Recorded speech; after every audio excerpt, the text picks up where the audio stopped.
Welcome, dearly beloved anointed ones. A lie can travel halfway around the world while the truth is still tying its shoes, but eventually the truth shows up barefoot and still wins the race. Welcome back, chosen one. Today we're not here to whisper, we're here to expose.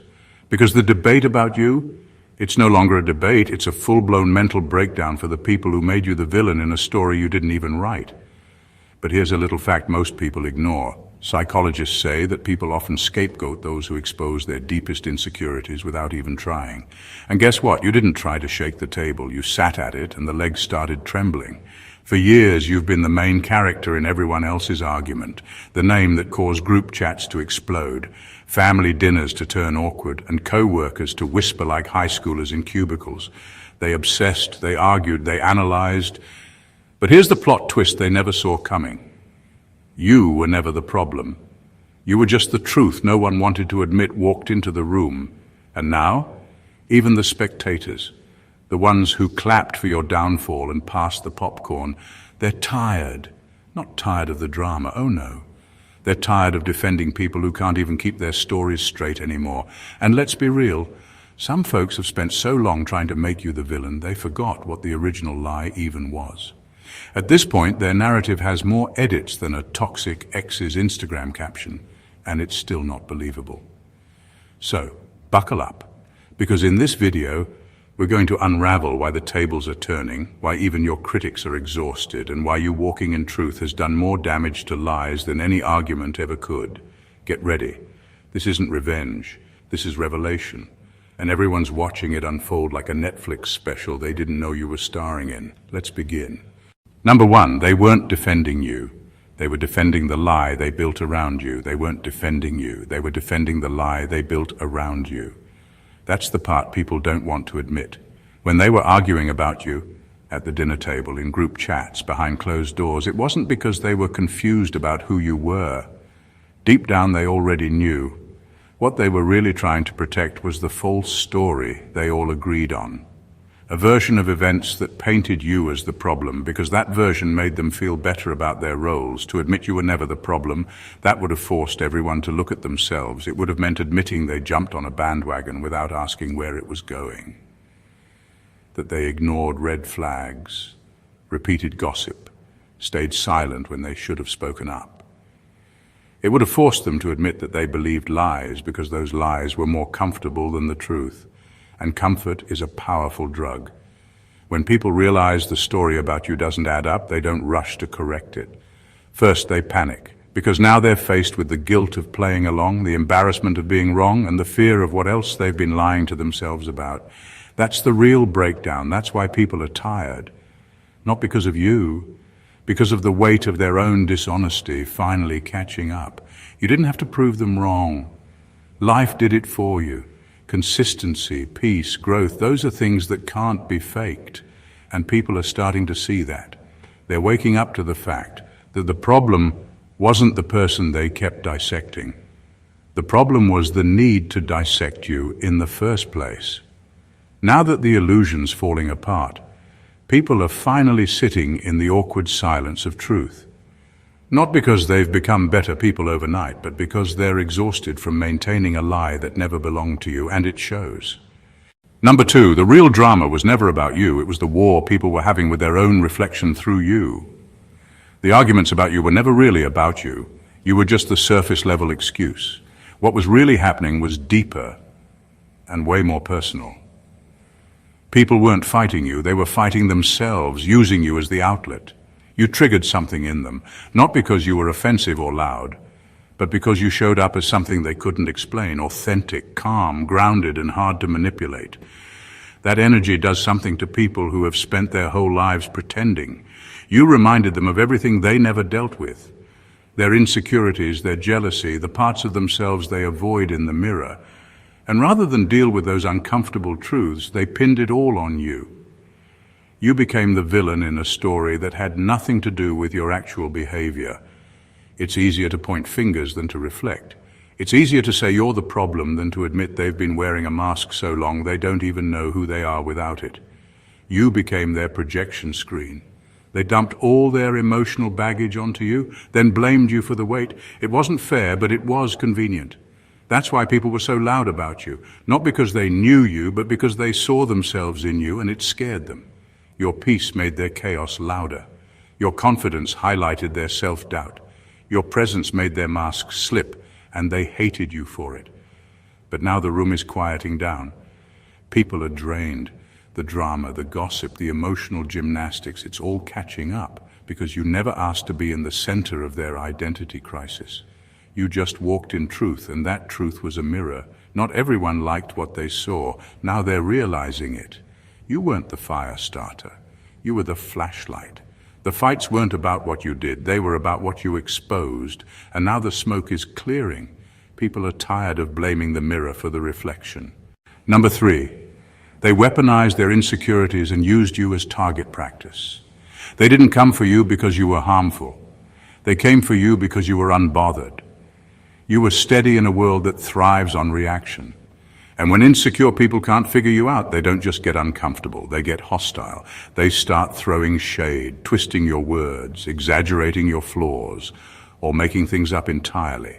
Because if they can't control you, they'll try to control how other people see you. That's how they deal with the deep insecurity they refuse to face. You became their target because they needed somewhere to unload what they couldn't handle inside themselves. The envy, the bitterness, the unspoken regret for not being as brave, as disciplined, or as grounded as you. And instead of facing that, they weaponized it. Your calm made them feel chaotic. Your growth made them feel stuck. Your strength made them feel exposed, so they made you the problem. They built a false story around you and sold it like truth, loud, dramatic, and constant. They needed you to react. They needed a breakdown, a snap, a mistake, anything they could use as proof that you were just like them. But you didn't give it to them. And that's what drove them even more mad. You kept showing up with your head high. You kept choosing peace. And every time you didn't fight back, they looked even worse. Because deep down, people started to notice that the drama never came from you. It was always aimed at you. Now the exhaustion is setting in. They're tired of talking about you because nothing sticks. The lies are falling apart. The narrative is crumbling. And the people watching? They're starting to question why someone would need to go to such lengths to tear down a person who isn't even fighting back. You didn't ask for the war, but you were built for it, not by matching their energy, but by refusing to lower yourself to it. And now, without your reaction to feed off, their game is dying. Number 4, your existence disrupted their hierarchy. You made people who were used to power feel unseen. You didn't just walk into the room, they felt you. And that's where the tension started. Not because you did anything wrong, but because you didn't follow the unspoken rules that keep fragile egos comfortable.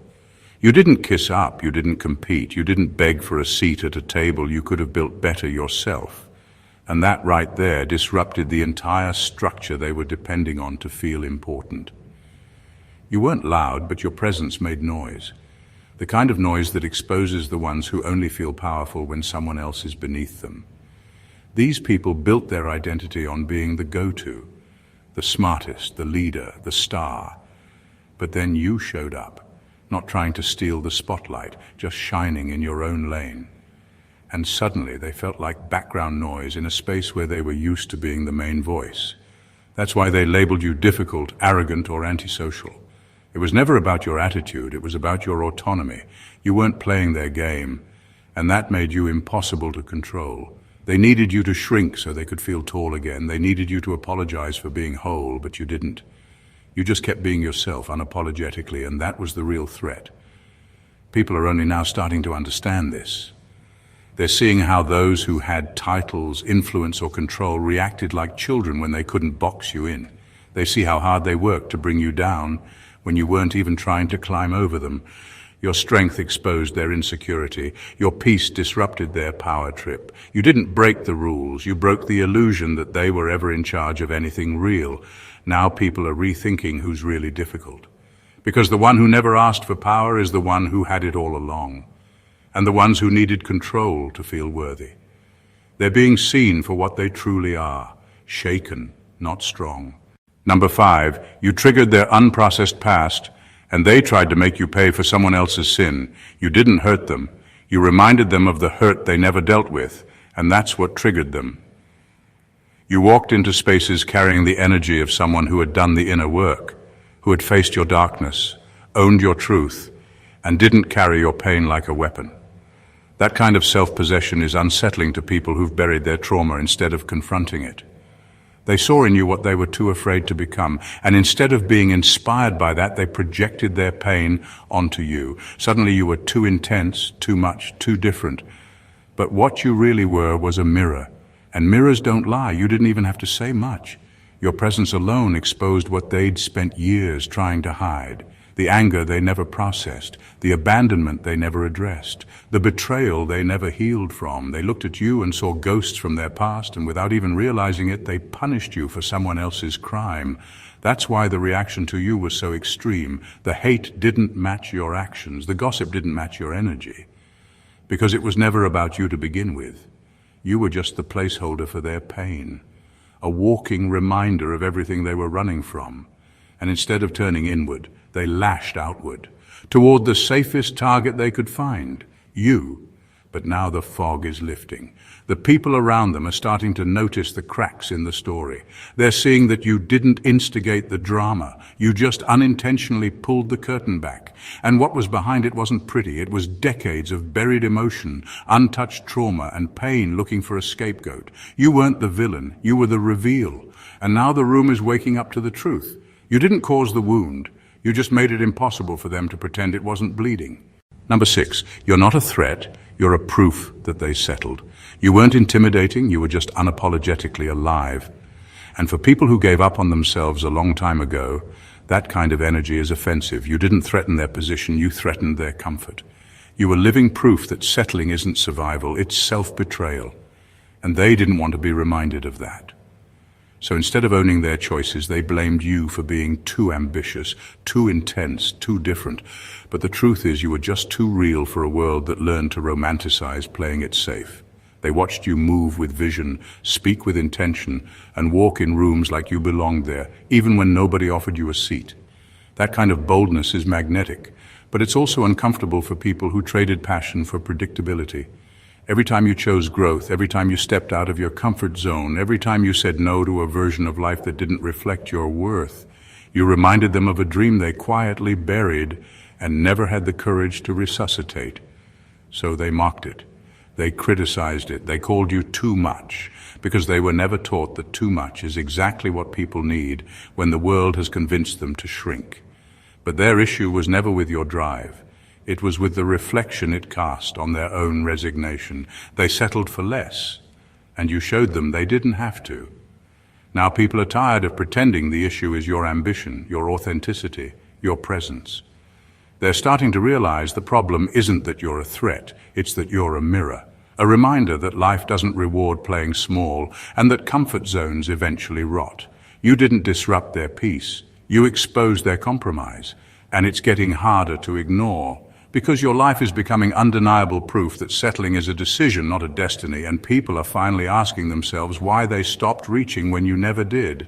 Number 7, you were the emotional dump site, until people got sick of the stench.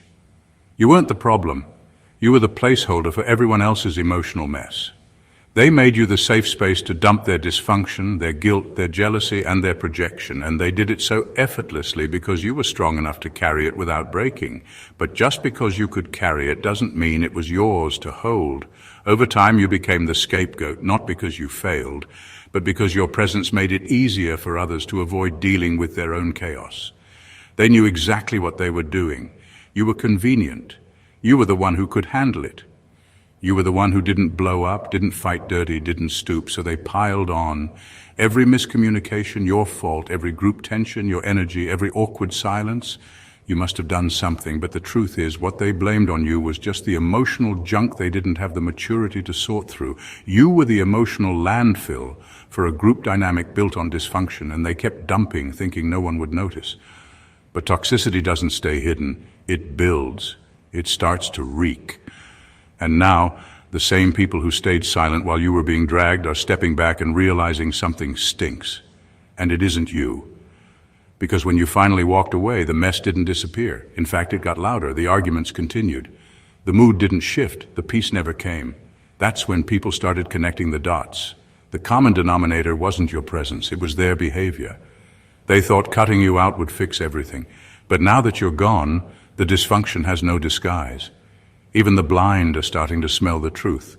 They're waking up to the realization that you weren't the cause. You were the containment. You absorbed what no one else wanted to deal with. And now that you're no longer around to carry it, the weight is showing, the smell is unbearable, and the truth is leaking through every excuse they ever told themselves. Number 8, you threatened the system they benefited from, so they labeled you the problem to maintain control. Every dysfunctional system has one goal: survival. Not healing, not truth, survival. And survival depends on silence, obedience, and roles that never change. The peacekeeper stays quiet. The black sheep takes the blame. The golden child gets protected no matter what. The one who questions any of it, automatically labeled the problem. That was you. You didn't play along, you asked questions, you brought awareness. You moved with integrity when manipulation was the norm. And for a system built on unspoken agreements and buried resentments, that was dangerous. Because systems like that don't fear chaos, they depend on it as long as it's controlled. What they fear is clarity, truth, accountability, and you carried all three. You didn't threaten individuals, you threatened the whole setup. The group dynamic, the family script, the workplace politics.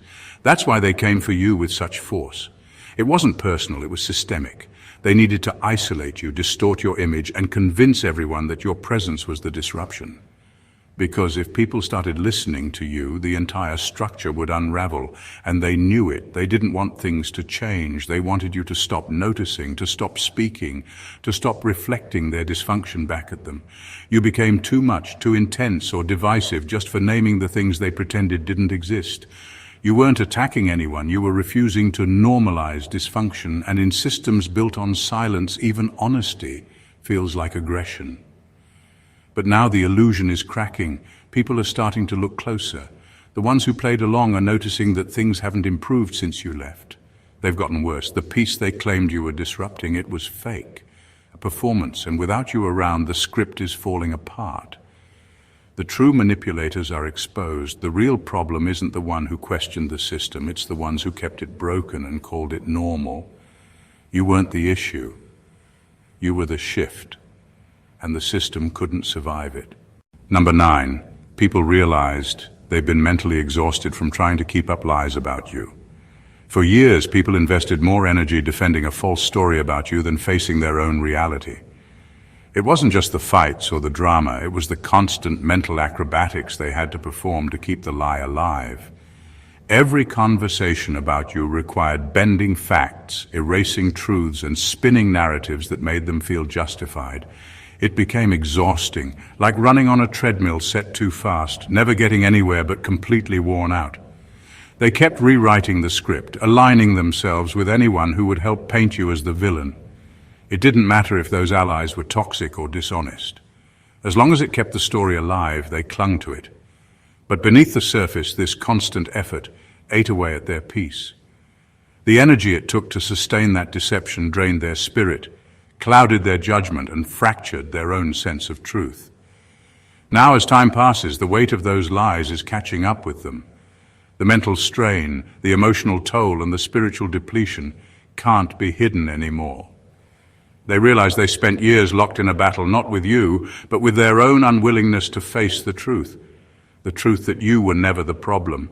They just needed someone to blame to avoid looking inward. The irony is brutal. By trying so hard to tear you down, they only broke themselves.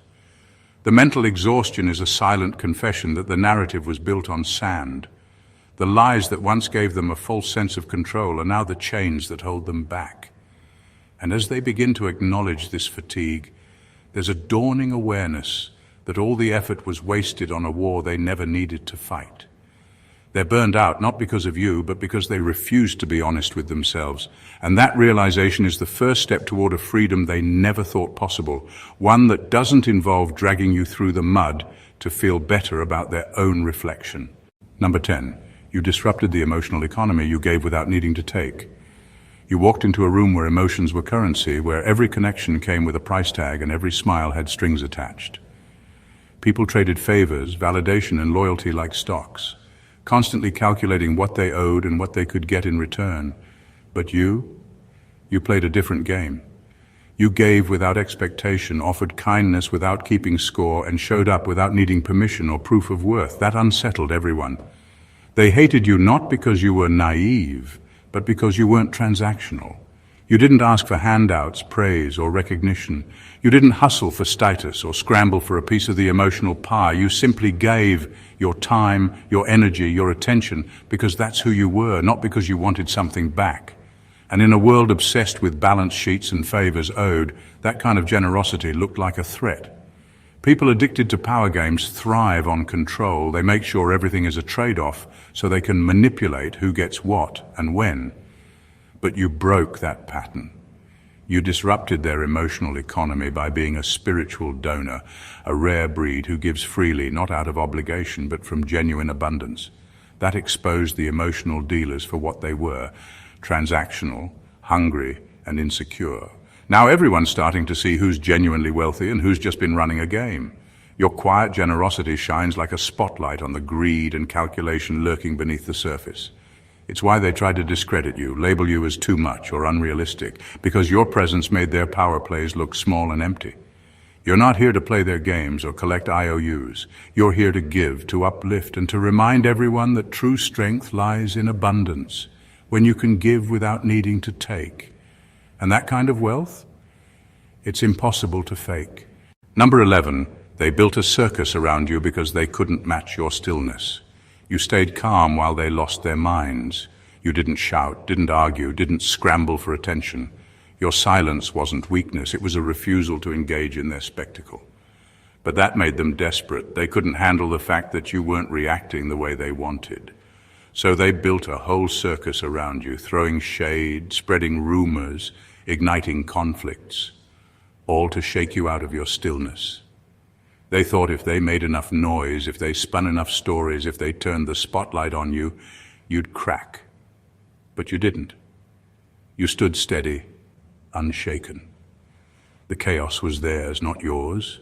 You were the calm in the eye of their manufactured storm. That stillness made their circus look ridiculous because it revealed how hollow their theatrics really were. Now people are starting to see it clearly. They're done being the audience to a show where you were cast as the villain without reason. They're realizing the drama was never yours to own. You didn't feed the fire. They lit it themselves. And your refusal to dance to their tune exposed the whole charade. The performers pretending you were part of the act, they're running out of fans because people are waking up to the truth. You were never the source of the chaos. You were the silence they couldn't break, the presence they couldn't control, and that stillness, it's the loudest statement of all. Number 12, your authenticity made their performances look like lies. You never put on a show. You never felt the need to act like you had it all figured out or wear a mask to fit in. Your authenticity wasn't something you turned on or off. It just existed. That kind of realness is uncomfortable for people who spend their energy crafting personas, rehearsing lines, and managing impressions. Your genuine nature highlighted their performances for what they truly were: empty, shallow, and desperate. When you're the realest person in the room, it forces others to confront their own fakery. And instead of owning up to their inauthenticity, they choose to attack you. They demonize the one who doesn't play the game, because that's easier than facing their own fear of being exposed. So they create narratives, spread rumors, and try to make you out to be the problem.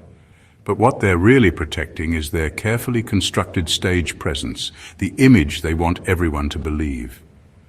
Now, people around them are starting to see through the act. They're tired of watching the same tired performances, the rehearsed smiles and the hollow words. They're craving something real, something unfiltered. And your authenticity is a beacon in that sea of pretense. It's why you're both admired and targeted, because you represent a truth they don't want to face. The irony is sharp. By being yourself, you've exposed the biggest lie in the room, not about you, but about them. And as the curtain falls on their performances, more and more people are choosing to stand with the real, not the act. Your authenticity isn't just your strength, it's the truth that's shaking the whole stage. Number 13, their proof against you was always just gossip in a fancy suit. The so-called proof they paraded around wasn't evidence. It was gossip wearing a suit and tie. It looked official, sounded convincing, and carried the weight of judgment. But underneath it all, it was just stories passed around, assumptions twisted into accusations, and feelings weaponized to paint you as the villain. None of it was grounded in reality or truth. It was emotional manipulation dressed up to control the narrative and keep everyone in line. People swallowed it whole, repeating the tales without question because it was easier than seeking the truth. They didn't want to dig deeper, to challenge the version handed to them. It was convenient to believe the drama, to pick a side, to join the chorus of blame. But now that convenience is turning into regret. The ones who held on to those proofs are starting to see how hollow it all was. They realized the accusations never stood on facts. They stood on fear, insecurity, and the need to protect fragile egos. They were emotionally blackmailed into hating you, pressured to conform to a story that made sense to their own discomfort rather than facing reality. Now that the smoke is clearing, those who believed the lies are left feeling exposed and humiliated. They were pawns in a game they didn't fully understand, manipulated by those who wanted to maintain control through division and deceit. The gossip they trusted didn't just hurt you, it broke their own trust in what's real and what's not. The truth is finally shining through. The proof was never proof at all. It was a mask for insecurity and a tool for control. And those who were fooled by it, they're waking up to the fact that they didn't just lose sight of you, they lost sight of themselves. Number 14. You didn't lose. You revealed the rotten core that was never yours to carry. You didn't lose, no matter how much they tried to convince you otherwise. The chaos swirling around you wasn't your creation. It was the festering rot hiding beneath the surface, the decay they worked so hard to keep hidden. You didn't cause it. You revealed it. Like a crack in a wall that no one wanted to see, your presence made the hidden fractures impossible to ignore. And that scared them because once the rot is visible, it can't be ignored or covered up anymore.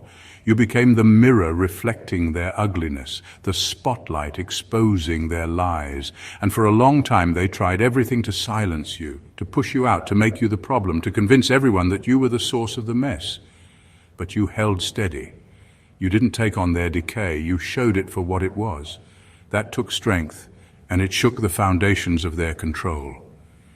Now people are exhausted, not because of you, but because they've been watching others destroy themselves trying to dim your light.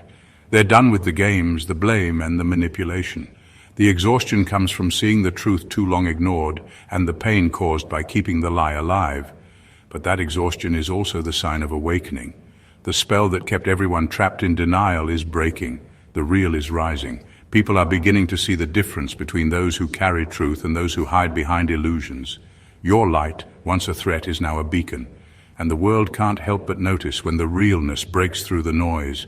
You didn't lose, you revealed the rotten core, and now healing has a chance. The weight you were never meant to carry is falling away, and freedom is just ahead.